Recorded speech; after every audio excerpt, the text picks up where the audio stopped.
Hi, I will report on one of the types on how to use control system, the feedback.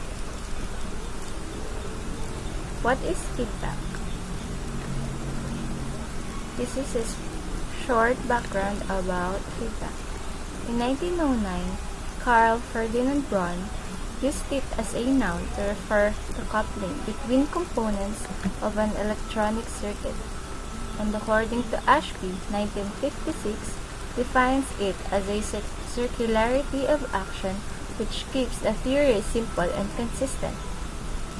And Ramaprasad, 1983, defines it generally as information about the gap between the actual level and the reference level of a system parameter that is used to alter the gap in some way. This figure shows how feedback exists. Feedback exists between two parts when each affects the other. And in this figure shows how feedback works. When an output in a system fed back as inputs, it will form a circuit or a loop, or what we call an error signal, which drives the whole system.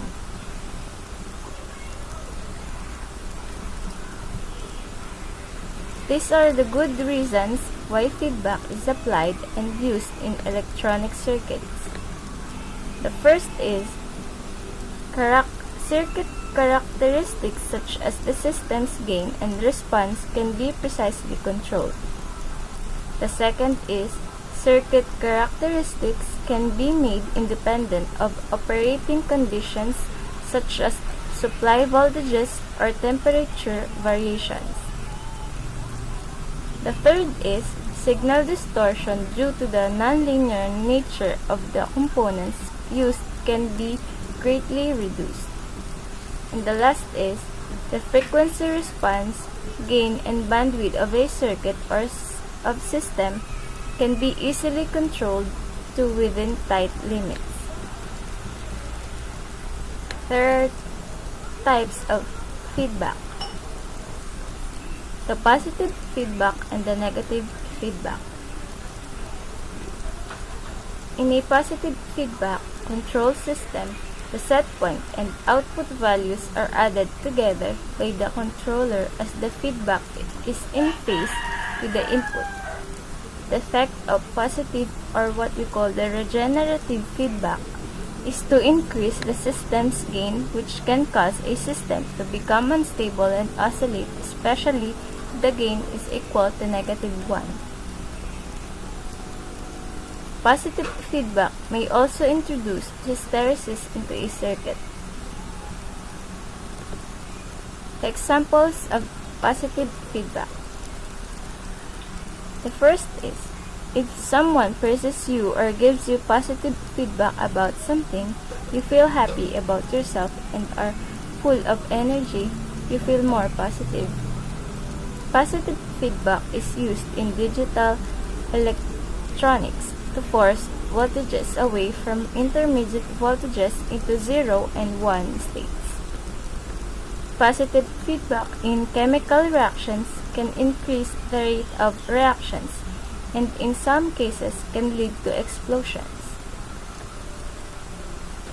Positive feedback in mechanical design causes tipping point or over-center mechanisms to snap into position. For example, in switches and locking pliers, out of control, it can cause bridges to collapse. And the negative feedback, or the NFB. The most common form of feedback control used in processors, microcomputer, and amplifier systems. In negative feedback, the set point and output values are subtracted from each other as the feedback is out of phase with the original input. The effect of negative or degenerative feedback is to reduce the gain. Negative feedback can be used to correct output errors or to desensitize a system to unwanted fluctuations. And in NFB, almost always the most useful type of feedback.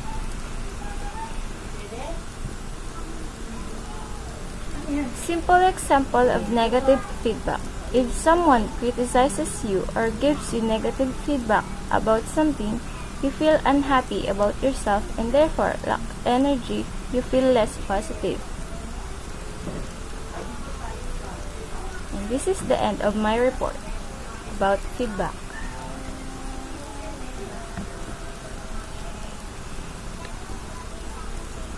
Thank you for watching.